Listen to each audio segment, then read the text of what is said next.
Nibyo reka mbasuze kandi bifurize kugubwa neza mbone kubaha ikaze kuri tariki ya 26 z'ukwezi kwa 12 cyangwa se ukwezi ko kubaza umwaka w'ibihumbi 2025. Twongeye kugaruka muri studio rero muri iki gitondo aho tugiye kureba mu makuru akomeye cyane agezweho ku butaka bw'uburasirazuba bwa Repubulika Iharanira Demokarasi ya Kongo. Makuru akomeje kugenda amenyekana hirya no hino ku butaka bw'iki gihugu. Kuri iyi tariki rero turi ku munsi wa gatanu w'icyumweru, aho mu by'ukuri amwe mu makuru akomeye cyane akomeje kugenda amenyekana. Guhera ku wa mbere w'iki cyumweru hari amakuru menshi yagiye amenyekana, aho uri rero uri mu bice bigiye bitandukanye nyuma yo kwizihiza Noheli, nyuma yo kwagize iminsi mikuru. Hari abategereje bonane bavuga bati ntago twizihiza Noheli. Namwe mu by'ukuri reka mbabwire nti mukomeze kugenda muryoherwa, ariko kandi nanone hari abizihije Noheli namwe ntago twakwigera mu by'ukuri turenga kuri icyo ngicyo. Reka babwire nti Noheli nziza kandi n'umwaka mushya muhire. Ubu rero reka twinjire mu makuru akomeye cyane agezweho kugeza kuri isaha. Kimwe mu makuru akomeye cyane akomeje kugenda amenyekana kuko birimo bigaragara kugeza kuri isaha. Bamwe mu baturage batuye mu bice bigiye bitandukanye bagaragaje ukutishimira inyeshyamba z'umutwe wa 23. Turaza kunyarukira mu mujyi wa Bukavu turebe amakuru ari kugenda amenyekana mu by'ukuri kugeza kuri isaha. Turareba n'andi makuru agiye atandukanye turuka mu bice bigiye bitandukanye. Usibize na Bukavu dufite n'andi makuru agiye atandukanye. Mu by'ukuri kugeza kuri ubu ngubu hari abaturage bakomeje kugenda bigaragaza bamagana mu by'ukuri abagize itsinda ry'umutuku 23 mu bice bigiye bitandukanye. Amakuru ava muri Makobola plutôt, ntabwo ari Makobola na yahe kugeza kuri isaha nuko kuri ku bijyanye n'inyeshyamba z'umutwe wa 23 muri aka gace ka Makobola. Niki cy'ukuri kiri guturukayo? Ibyo byose ngiye kuba nabikubwira, ngiye kuba nabikuramburira kubwire uko byifashe. Hanyuma y'ibyo ufite n'andi makuru agiye atandukanye aturuka mu bice bigiye bitandukanye, aturuka mu mpande zigiye zitandukanye. Usibye aha Makobola turabona n'andi mu bice bigiye bitandukanye. Turareba Uvira, turareba Goma, turareba Bukavu, turebe uko byifashe nk'abantu mwe hano mu bice bya Kivu y'Amajyepfo ndetse na Kivu y'Amajyaruguru. Abitwa Azarendo barahiriye ko byanze bikunze baza gukora ibikorwa bishoboka byose byo kugera ku mahoro. Ni mu gihe RFI Afrique yashyize hanze amwe mu makuru akomeye cyane cyangwa se imwe mu nyandiko zikomeye cyane zigaruka kuri iki kibazo cyo mu burasirazuba bwa Repubulika ya Demokarasi ya Kongo. Ibi ni biki cyangwa se bishatse gusobanura iki? Ibyo nabyo ndaza kugenda mbigarukaho. Mu by'ukuri turareba ibijyanye n'uruhande rwa Perezida wa Leta Zunze Ubumwe za Amerika kujyanye n'iki kibazo cyo mu burasirazuba bwa Repubulika ya Demokarasi ya Kongo. Nubwo cyagiye cyangwa se cyakomeje kugenda gisa nkaho kinanirana, ariko Leta Zunze Ubumwe za Amerika kugeza kuri ubu ngubu ni bamwe mu bantu bari bagerageje gukora ibishoboka byose kugira ngo iki kibazo kibashe kuba cyakemuka. Ibyo byose turaza kuba tubigarukaho, turaza kuba turi hamwe muri amasaha mu gitondo, nubwo twatinze kuba twabagezaho amwe makuru abagenda acaracara hirya no hino, ariko ibyo mugomba kuba mwabyihanganira. Gusa tuba tubizirikana ko tugomba kuba twabagezaho amakuru. Ni Bosco Mutaramo cyane, ni Region Info. Kanda subscribe cyangwa se sabone, ntibibagirwe kugenda ukanze like. Hanyuma kandi nanone nyuma ya like shyira imitima muri comment cyangwa se ibitekerezo cyangwa se inyunganizi. Murabiswa nabyo tujyakira muri comment, nibagirwe kugenda mu by'ukuri ubitanze. Hanyuma y'ibindi byose rero mu by'ukuri reka tube twakwimata turatudondosha turebe uko ibintu byifashe. Ese mw'abantu mwe ko nanone mutigeze mudihano hari no bunane byaje kugenda bite? Mwebwe yabagendekeye neza? Reka mubwire ko twebwe mu by'ukuri amori Imana mu by'ukuri yarari, kandi Imana yaje gushyiramo ukuboko ku buryo byasaga neza cyangwa se byari bimeze neza. Nta kintu dushinja Imana, ndetse yakomeje kuturagira mu buntu bwayo inaturinda ibyaha. Nizera ko mu by'ukuri Imana mu by'ukuri twayishimye kandi yaba yatunejeje kubwo kuturinda ibyaha no kuduha mu by'ukuri umunsi mwiza wa Noheli. Reka rero dukomeze n'amakuru twimata turatudondosha nk'uko namaze kuba nabigarukaho. Dore kuri amakuru akomeye cyane. Yes, reka tube twareba rero amwe mu makuru mu by'ukuri agezweho kugeza ku isaha, aribyo nababwiraga. Biravuga ko mu mujyi wa Bukavu ubwo abenshi bari barimo bizihiza Noheli, iminsi mikuru ya Noheli. Hari abenshi bavuga ngo ni iminsi mikuru ya Noheli n'ubunane, ariko kuko ubunane butaragera reka tuvuge ngo iminsi mikuru ya Noheli. Tureka kuvuga iminsi mikuru ya Noheli plutôt ya Noheli n'ubunane, Kugeza kuri tariki rero biravuga ko mu mujyi wa Bukavu mu ntara y'Kivu y'Amajyepfo hagaragaye abaturage benshi cyane bigaragambyaga bavuga bavuga mu ijwi ryo hejuru bati M23 atupendi, cyangwa se bishatse gusobanura ngo M23 ntabwo tubashaka, mu kwanga bikomeye kwigarura bitewe n'amategeko kw'ingabo mu by'ukuri z'uyu mutwe bimwe mu bice bigize burasirazuba bwa Kongo. Ibi rero birasa mu by'ukuri nibanye n'imyigaragambyo imaze iminsi abivuga ko yateguwe n'abagize itsinda ry'umutwe wa M23 mu bice bigiye bitandukanye birimo umujyi wa Goma.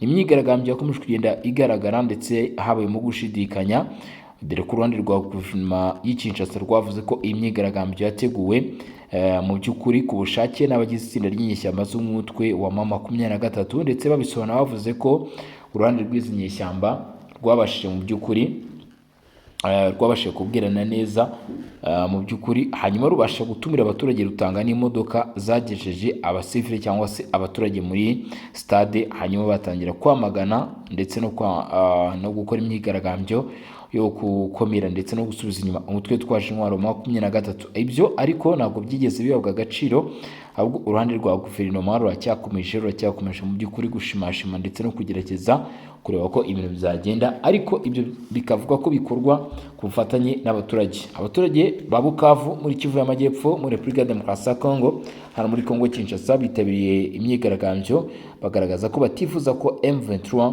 yagaragara mu by'ukuri mu burasirazuba bwa Kongo, ngo abigaragambya bavugishije mu by'ukuri itangazamakuru bavuga bati M23 hatupendi, cyangwa se bishatse kuvuga mu rurimi rw'igiswahili abo bavugaga ngo mu by'ukuri M23 ntabwo tubashaka.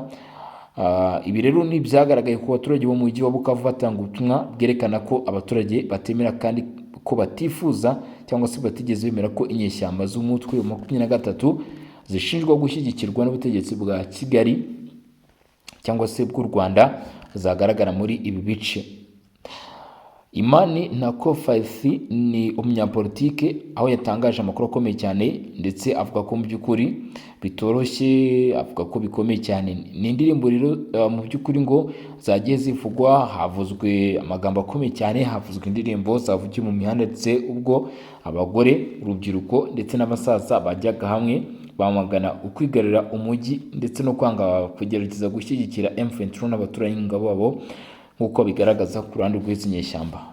Bamwe mu bavuga ko bafasha umutwe wa M23 harimo uruhande rw'u Rwanda, ndetse bivuga ko akenshi bamwe mu baturage ba Repubulika Iharanira Demokarasi ya Kongo bagiye bavuga cyangwa se bagiye bagaragaza ko batigeze mu by'ukuri bishimira ko uyu mutwe wa M23 uri ku butaka burasirazuba bwa Kongo, mu gihe kugaragaza ko izi nyeshyamba zaba zikorana n'uruhande mu by'ukuri rw'u Rwanda. Imyigaragambyo iratunguranye ibaye mu gihe u Rwanda rukomeje gushyirwaho igitutu ku bivugwa ko rushyigikiye umutwe w'inyeshyamba za M23 ushinjwa ibikorwa by'urugomo bukabije, ubugome, ibitero bya drone ku basivile ndetse no kwigarura ibice bigiye bitandukanye mu burasirazuba bwa Kongo Kinshasa. Igaragaza ko mu by'ukuri igomba gukurikiza amategeko. Imyigaragambyo iherutse kubera mu mujyi mu by'ukuri wa Uvira, Goma ndetse na Bukavu yamaganwe na guverinoma ya Kongo ndetse hifatwa bugwate ry'abantu benshi, ariko kandi bivuga ko uruhande rwa guverinoma ya Repubulika ya Demokarasi ya Kongo ruvuga ko imyigaragambyo iba Bukavu, imyigaragambyo iba mu mujyi wa Goma by'umwihariko yo kwamagana inyeshyamba zigize itsinda ry'umutwe wa M23 itegurwa n'uruhande rw'izi nyeshyamba. Gusa izi nyeshyamba zivuga ko ibyo atari byo uruhande rwa Kinshasa cyangwa se uruhande rw'ubutegetsi rwaba rusobanura cyangwa se rwerekana ibitari byo. Hakenewe rero ibimenyetso ndetse n'ibamya bifatika byerekana ko mu by'ukuri ibyo bavuga byaba bidasobanutse cyangwa se bitaba ari ukuri. Kugeza uyu munsi uruhande rw'inyeshyamba rukaba rugaragaza ko rwaba rushyigikiwe n'abaturage ku kutava Uvira, kutava Goma, ariko kandi hakaba hakiri iperereza no gusobanura byimbitse kujyanye n'aya makuru, nubwo habaho gushidikanya ndetse no kugaragaza ko bishoboka cyane ko byaba atari ukuri. Hakenewe ingufu n'imbaraga. Ibyo rero byose tukaba mu by'ukuri tugenda tubibageza cyangwa se tugenda tubibatangariza tubabwira uko byifashe hano ku butaka bw'Uburasirazuba bwa Repubulika Iharanira Demokarasi ya Kongo, kugira ngo mbashe kuba mwasobanukirwa byinshi, mwakumva byinshi ku bijyanye mu by'ukuri n'iyi dosiye yo mu burasirazuba bwa Repubulika Iharanira Demokarasi ya Kongo. Hari ibikomeje kujya mbere hagati y'u Rwanda na Repubulika ya Demokarasi ya Kongo bigizwemo uruhare na Leta Zunze Ubumwe za Amerika, ngira ngo nabyo tugaruke dusuzume turebe uko byifashe kugeza ubu ku itariki 26 z'ukwezi kwa 12 umwaka w'2025. Leta Zunze Ubumwe za Amerika zigaragaza ko zitishimiye ibikorwa bya M23 muri Repubulika ya Demokarasi ya Kongo. Washington ikaba itekereza ko bitandukanye n'ibyo yiyemeje umutwe w'inyeshyamba mu by'ukuri utigeze uva mu mujyi wa Uvira mu burasirazuba bw'igihugu, nk'uko byakomeje kugenda bigaragara. Ku itariki 13 Ukuboza, umuhuzabikorwa wa AFC 23 yatangaje ko ingabo zavuye mu mujyi wa Uvira mu burasirazuba bwa Kongo hafi y'umupaka n'u Burundi ku ruhande rumwe. Iki cyemezo cyafashwe ku busabe bw'abunzi b'abanyamerika bwo guha umwanya ibiganiro nk'uko Colonel Nanga yabisobanuye, ariko uyu munsi guverinoma ya Trump bivuga ko itanyuzwe nk'uko bivugwa n'umukozi mukuru wavuzwe n'itangazamakuru rya Amerika. Ati habayeho imyigaragambyo ariko ntabwo twumva ko ari ukwibohora burundu ku mujyi. Uyu muyobozi yasubije yongeraho ko M23 ari ikiri hafi ya Uvira. Inyeshyamba zari zarafashe mu mujyi ku itariki 10 Ukuboza nyuma y'iminsi mike Perezida wa Kongo Felix Tshisekedi na mugenzi w'u Rwanda Paul Kagame bagiranye inama muri White House ndetse na Donald Trump kugira ngo batangaze amasezerano y'amahoro yashyizwe mu mukono na Leta Zunze Ubumwe za Amerika. Ati amasezerano aracyagoye kugirwa ku butaka nubwo Perezida wa Amerika akomeje kwirata ko yahagaritse intambara mu minsi ishize. Hagaragaye imirwano hirya no hino mu mujyi wa Uvira. Iyi mirwano yongeye guhuza abarwanyi ba AFC M23 n'abarwanyi ba Wazalendo bafatanyije n'abayobozi ba Kinshasa, nk'uko bigaragazwa cyangwa se byongeye kwerekanwa. Ku bw'izo mpamvu rero hakaba hakenewe imbaraga, hakenewe umusanzu, hakenewe umusada kugira ngo ibibazo bibashe kuba byakemuka. Andi makuru akomeje kugenda amenyekana ngo byaba bitandukanye n'amakuru yakwirakwijwe aturutse ahantu hamwe na hamwe ko hafi y'inyeshyamba ko ingabo cyangwa se inyeshyamba z'umutwe wa M23 zikiwe ku ruhande rw'u Rwanda nk'uko Leta ya Repubulika ya Demokarasi ya Kongo ibivuga, ngo zaba zavuye mu gace ka Makobora ku bushake bwazo mu gace ka Fizi muri Kivu y'Amajyepfo, ngo ahubwo zatsinzwe mu buryo bwa gisirikare kandi zihatirwa gusubira inyuma kubera igitutu cya FARDC ishyigikiwe na Wazalendo nk'uko bivugwa ku ruhande rw'amakuru yumvikana kuri ubu butaka. Mu gihe cy'iminsi irenga 5 Makobora yari indiri ikomeye ibuza inyeshyamba gutera Fizi ndetse na Baraka. Imirwano cyane cyane Makobora ya mbere na Makobora ya kabiri yateje igihombo gikomeye cy'abantu n'ibikoresho ku ngabo za RDF na M23. Irangira ku wa gatatu tariki 24 Ukuboza mu ntambara yatumye abagabye igitero basubira inyuma. Inyeshyamba zavaga Ibangwe zasubijwe inyuma zikurikiranye zerekeza ku musozi wa Runga mbere yo guhaguruka Ikigongo, ahantu herengeye hareba umudugudu wa mbere mu majyepfo ya Uvira. Uku kwisubiraho kwabereye mu masasu akomeye y'ingabo z'indahemuka. Mu gitondo cyo kuwa 4 tariki 25 Ukuboza, igitero cyagabwe n'ingabo za FARDC cyagabye ibitero mu misozi ya Rwanga, aho inyeshyamba nyinshi zageragezaga kwishyira hamwe. Abarwanyi ba M23 n'inshuti zabo batsinzwe, abandi bafatwa na FARDC ndetse na Wazalendo, nk'uko byakomeje kugenda bigaragara cyangwa se bigaragazwa mu kwerekana ishusho y'iki kibazo. Intambara ikomeje kuba rero ku butaka bw'uburasirazuba bwa Repubulika Iharanira Demokarasi ya Kongo igeragezwa cyangwa se igaragazwa nk'intambara iri kuba hagati y'ibihugu bibiri bikomeye kandi mu by'ukuri byose bifite impamvu ndetse bizi n'impamvu yo kurwana. Ariko kandi uruhande rwa Repubulika ya Demokarasi ya Kongo ruvuga ko kugeza uyu munsi hari impamvu bafite nyinshi cyane zo guhagarika iyi ntambara ndetse no kwishyira ku kindi gisobanuro cyangwa se ku rundi rwego. Mu by'ukuri nk'uko byakomeje kugenda bigaragara mu bice bigiye bitandukanye. Nk'ubu bivuga ko mu bice bigiye bitandukanye mu Katongo ibirometero birenze 10 majyepfo ya Uvira, aha imirwano ivugwa mu by'ukuri ku wa 4 no duce tumwe twakomeje kugenda tuvugamo irwano, nk'uko bivugwa n'umupolisi wa FARDC wari ukora mu gace ka Makobora ya mbere n'iya kabiri. Ati byari byarasubijwe burundu kuva nimugoroba. Ubushakashatsi bwakozwe bwagaragaje ko inyeshyamba mu mudugudu wa Kabembwe bugamije guca umubano w'ingenzi wa Namboko nubwo bwasubitswe ndetse imbere y'inyeshyamba zirukanwe burundu muri Makobola nyuma y'ibihombo byinshi. Bivuga ko abasirikare benshi b'u Rwanda batsinzwe abandi barakomereka bafatwa nk'imfungwa. Ubu Makobola ya mbere Makobola ya kabiri ngo ni imidugudu ni imwe mu midugudu kugeza umunsi irimo ubuyobozi bwa FARDC na Wazalendo. Byongeye haje gushyirwaho umurongo w'ingenzi w'umutekano wa Uvira ndetse n'inkombe z'ikiyaga cya Tanganyika nk'uko bivugwa muri aka gace ka Makobola ku byakozwe n'igisirikare cya leta ya Congo FARDC. Ku mugoroba ku wa kane inyeshyamba zashinze ibirindiro byazo by'ibikoresho ku butaka bw'icyahoze ari ibirindiro bya MONUSCO mu nkengero z'amajyaruguru ya Uvira ku muhanda wa Uvira Bukavu. Bivuga ko ziri gutegura gutangiza igitero gishya mu majyepfo y'umujyi kuva ku saa 11:15 z'umugoroba. Ati twabashe kubona amakamyo atwara abasirikare yinjira mu birindiro bya MONUSCO ndetse nta gushidikanya ko ari igikorwa cya gisirikare kirimo gukorwa kuri iki cyiciro gikuru. Ni ngombwa ko ingabo zifata ingamba zo kwirinda kuko ejo hazaza ngo hazaba imirwano ikomeye. Uyu ni umuturage ndetse ni umwe mu bashe kubona ndetse no guca iryera ibyagaragaye ahangaha, agaragaza uko ishusho igaragaza muri bice yaba ibyerekana cyangwa se ku ishusho ituruka muri bice ibigaragaza, yerekana ishusho ndetse n'isura y'uko ibintu byifashe kugeza uyu munsi mu gihe urugamba ruri kubana ku butaka bw'uburasirazuba bwa Kongo. Byagaragaye ko ari urugamba rw'imberenge cyangwa se ari urugamba rukomeye cyane. Leta Zunze Ubumwe za Amerika bamaze kugaragaza ndetse no kwerekana ishusho y'uko iyi mirwano iri kuba ku butaka bw'uburasirazuba bwa Kongo ari imirwano itoroshye, ari imirwano ikomeye cyane cyangwa se imwe mu mirwano karundura karabutaka mu by'ukuri yigeze ibaho hirya no hino ku isi cyangwa se ibaho ku isi muri rusange. Andi makuru ngiye kubabwira kugeza kuri isaha, dore ko nababwiye ko tuza kugenda tureba amwe mu makuru abagezweho, amwe mu makuru abaturuka hirya no hino, amwe mu makuru abagenda caracara hano ku mbuga nkoranyambaga by'umwihariko hano mu karere ka Afurika y'ibiyaga bigari. Rucuro imodoka yo mutwe wa M23 cyangwa se AFC mutwabarizwa muri AFC rwose ngo yaba yatwitswe mu gico cya Wazalendo. Ibi byakozwe cyangwa se byakorewe aho bita Rumangabo.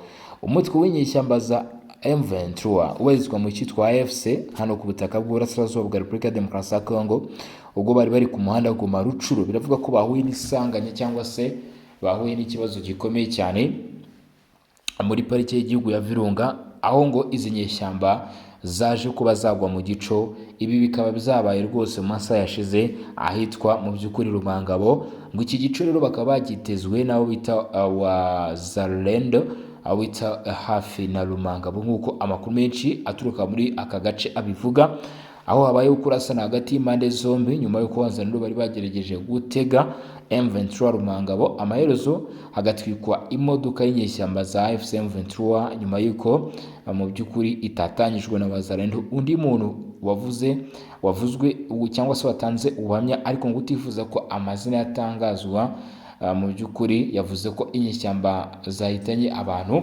Imirwa rero ikabateje ubwoba muri ako karere kuri uyu wa kane, ndetse n'umwuka mubi ukaba ukigaragara muri aka gace cyane cyane hafi ya Rumangabo, Karambi ndetse na Ugari, dore ko ari two duce turi hafi cyangwa se tw'ingenzi twegereye aha Rumangabo ahabereye iki gikorwa, aho bita Karambi ndetse na Rugari yewe na Rumangabo, dore ko ari nini bizahageze. Bivuga ko Abazalendo bavuye muri ako gace nyuma y'igitero, ariko ibintu biracyari mu buryo butunguranye nk'uko amakuru amwe n'amwe muri Rucuru abivuga, agaragaza ko ibyabereye muri iyi Rucuru bitigeze mu by'ukuri byoroha. Andi makuru y'ingenzi nakubwira cyangwa se bimwe mu byo nakubwira kugeza kuri iyi saa muri Kivu y'Amajyaruguru, biravuga ko abaturage benshi barimo bahunga Kalembe ndetse na Kalonge nyuma y'igitero cyagabwe na Wazalendo ku birindiro by'inyeshyamba za M23. Naho ibintu ngo biracyari urujijo muri Kalembe, muri teritwari ya Masisi ndetse na Kalonge muri teritwari ya Walikale muri Kivu y'Amajyaruguru nyuma y'imirwano yabaye kuwa gatatu ku itariki 24 Ukuboza hagati ya Wazalendo n'inyeshyamba za AFC M23. Amakuru dukesha Kalembe ndetse na Kalonge avuga ko Wazalendo ari bo bambere bateye ibirindiro by'inyeshyamba muri uyu mujyi ibiri, bigatera ubwoba bwinshi ku munsi wa Noheli. Muri aka gace ngo hagaragaye urujya n'uruza rw'abaturage, abaturage benshi bahungiye mu mashyamba abandi berekeza Kashuga nk'uko amakuru yacu abivuga. Ku wa kane ibintu byarakomeye kuba ibi bibi muri izi nteko ebyiri ziri hagati y'uturere twa Masisi na Walikale, nubwo Wazalendo yari yavuyemo nyuma y'igitero Karongi ndetse na Kalembe bivuga ko bishyiri mu maboko y'inyeshyamba za AFC M23, bikagaragaza intege nke mu kurengera abaturage nk'uko abaturage bakomeza kugenda babiganira ndetse banabivuga bavuga bati urwego rw'akagari, urwego rw'umurenge, urwego rw'akarere, urwego rw'igihugu hakenewe gushakishwa amahoro n'umutekano, hakenewe guterwa intambwe ishoboka yo kugera ku mutuzo ndetse n'amahoro.